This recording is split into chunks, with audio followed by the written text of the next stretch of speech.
Welcome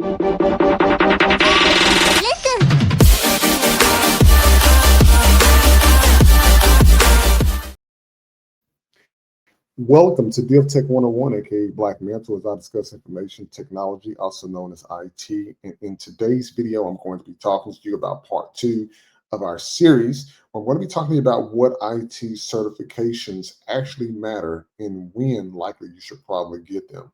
Now, I do want you to fully understand that in this video, it's going to not be any endorsements for any of these certifications, but basically merely me providing some suggestions from different experiences that I've had with gaining certain and specific IT certifications that I thought that was going to help me. But I want to much more be able to provide you with some insight on what to look for as we're going out through this. Now, many may ask why so many IT certifications are out there. And used to back in the day, before it became so mainstream, is that certain certifications gave you a leg up on different job opportunities when we're out there on the market looking for jobs. As in today's economy, from what I've seen, what I've read, and what I've experienced, didn't matter exactly how many certifications that you had or what specific ones that you had, because everybody has been getting certifications, and it made me think, is this a money grab, or are people actually gaining the opportunity to be able to get the specific certifications? So I want to break down some valuable ones that are out there at the time of this video that may serve you pretty good depending on what your specific role is in IT and when you should likely pursue them.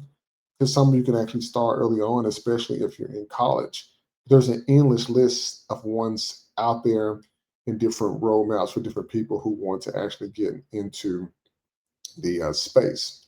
Now, everywhere you look in IT, people are consistently talking about certifications after certifications, whether they're doing Cisco, CompTIA, Google, AWS, Microsoft. There's truth in the underlying meaning of these specific IT certifications that are out here. But not every one of them is going to be worth you even spending money on. So I just want to make sure that you definitely not know that. But we can go ahead and definitely talk right into it. And so just from experience, the purpose of certifications is supposed to give you the upper hand in being able to move in the IT space as you grow, especially if you're newly coming into the space itself.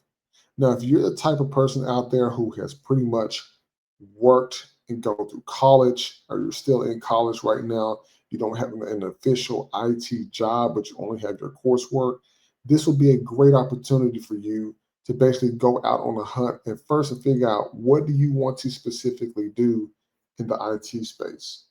Whether you're looking into cybersecurity, software development, network administration, and many other fields, you want to be sure that you have your niche down first before you start going out there getting IT certifications. Now, being a person who is transitioned, as such as myself, from the IT operations side, which has been a greater part of my career, and then transitioning into the cybersecurity side, what I've noticed is that the experience and the purpose of the certifications that I've obtained, from AWS to CompTIA Security Plus to even Google, I've noticed a different trend in things that I have gone through in that place.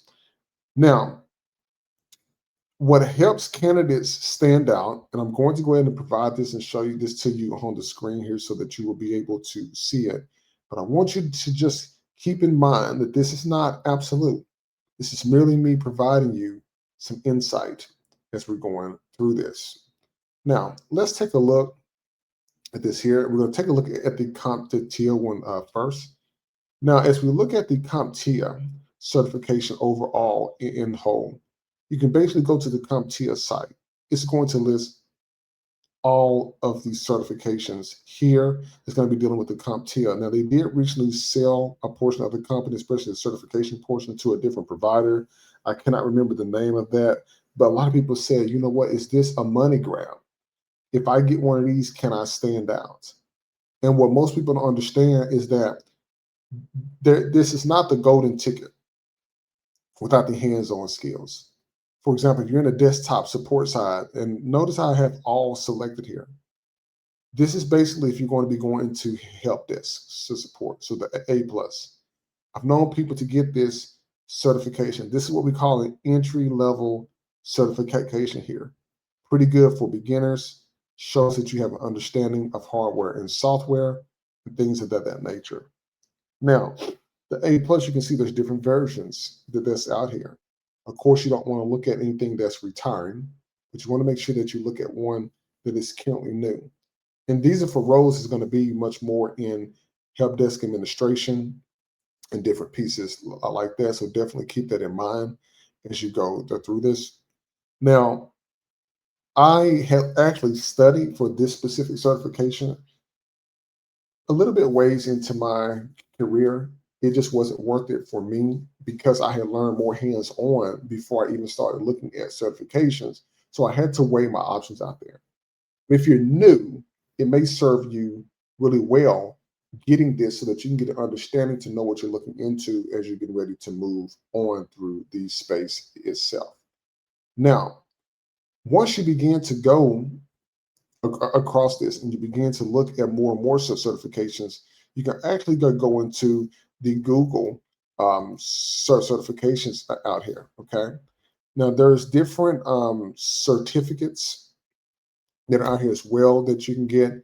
But even going into the Google careers and stuff like that, you can look at their different platform. Now, they do have Coursera as their platform provider, and they give you just a little bit of a basis on how to choose a right certificate or certification, depending on what you want to go into. Now, you really have to decide which part of the space that you're going into, but this is a solid introduction point because here's the thing. Many organizations out there, they're going to use one of two things. They're going to use either AWS as their cloud platform, or they are going to use Microsoft Azure.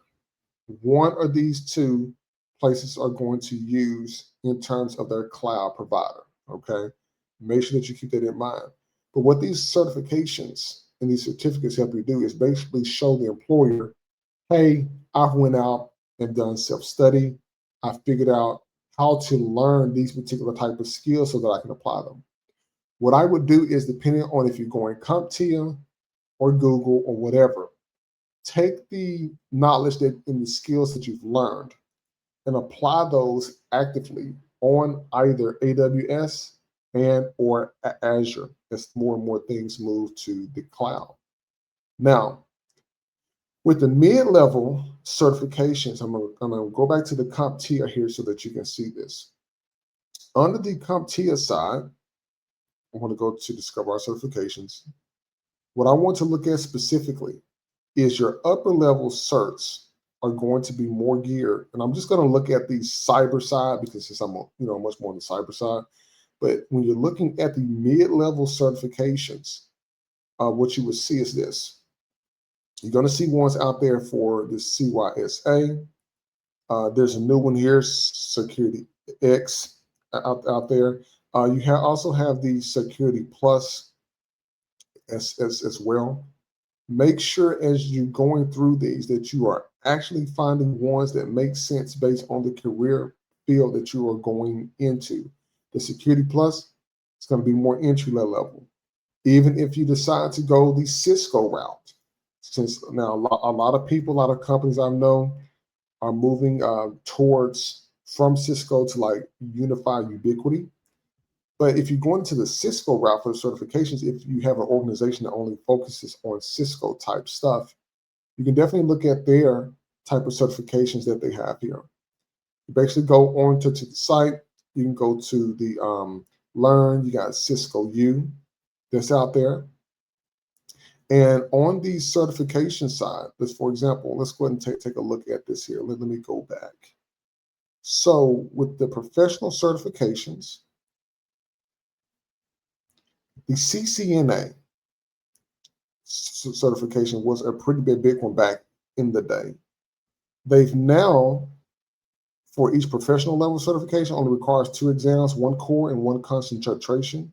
So you just have to figure out which direction that you want to be able to go into. A lot of places are now beginning to go into that cybersecurity mark.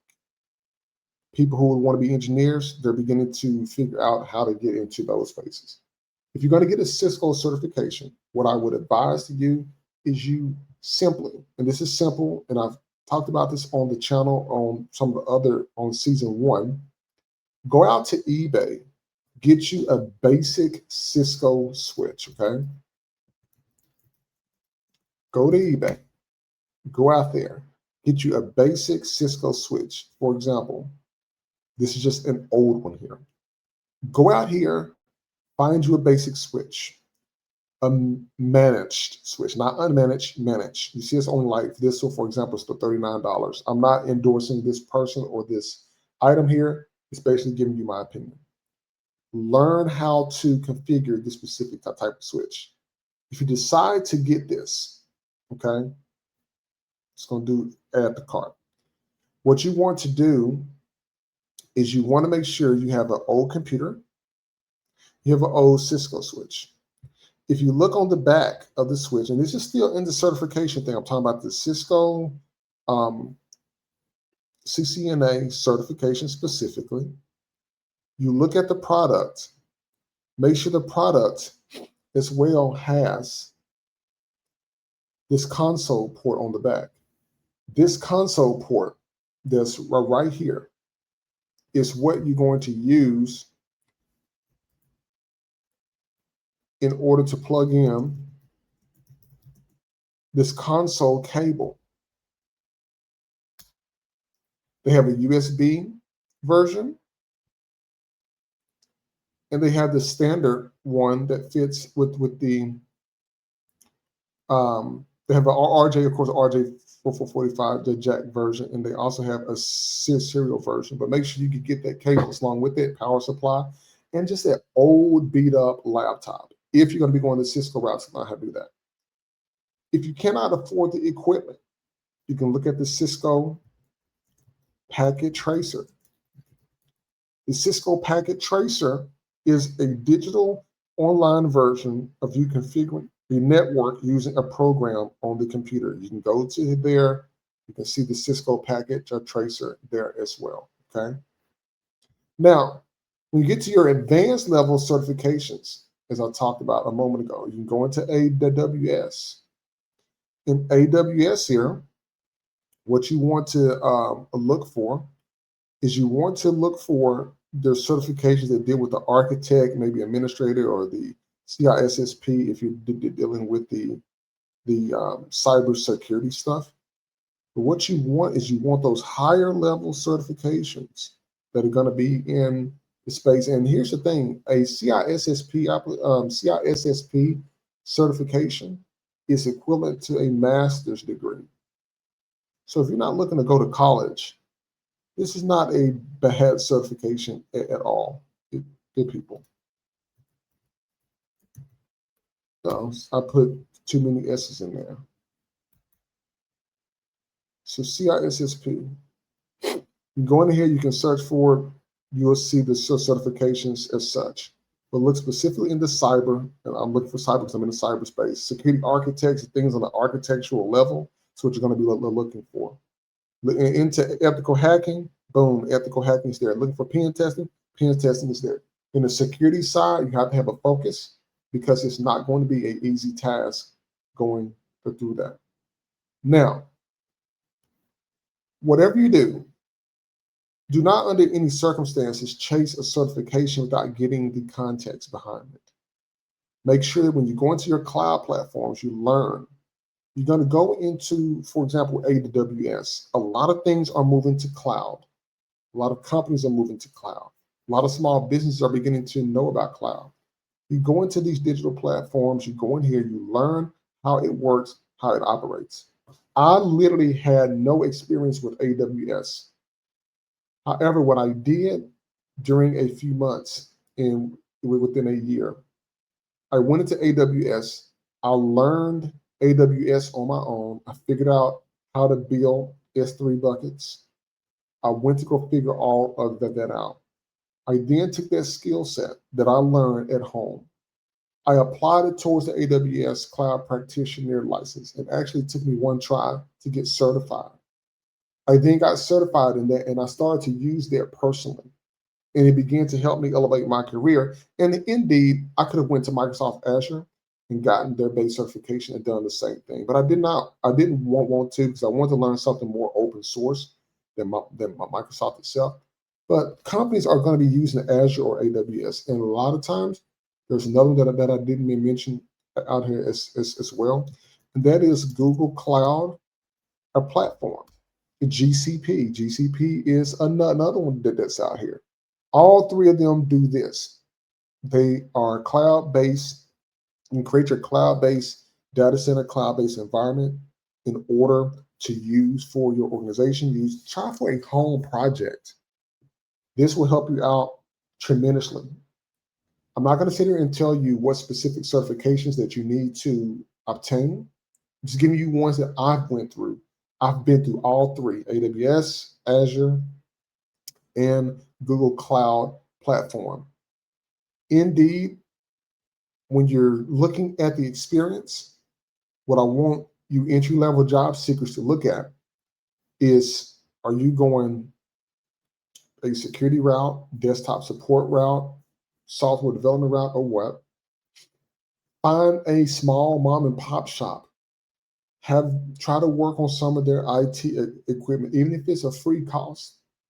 If you work on the equipment, and if they can't afford to pay you, they may give you free food or something, or free coffee.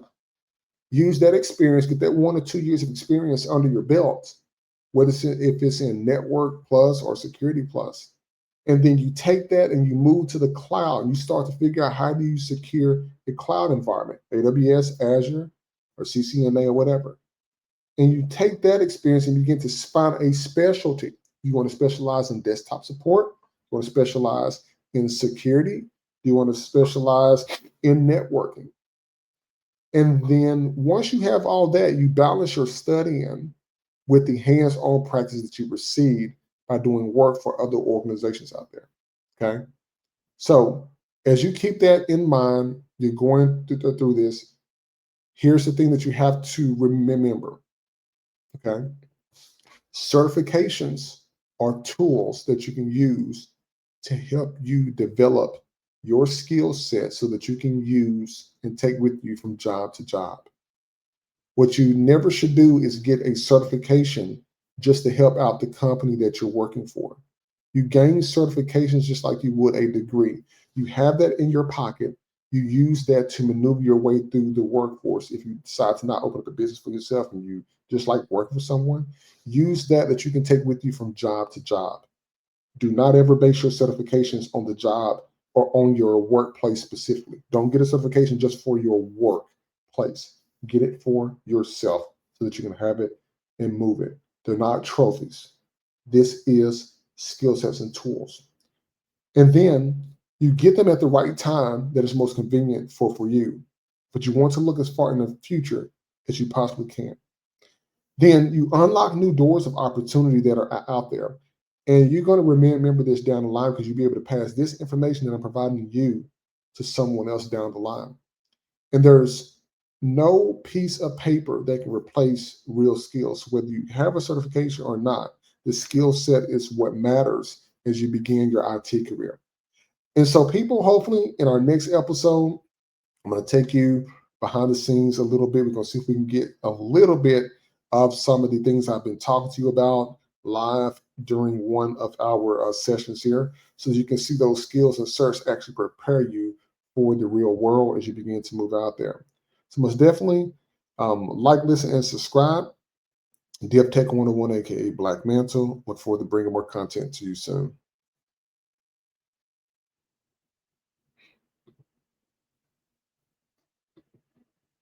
Stay sharp, stay secure, subscribe for more tech with purpose, only on DevTech 101.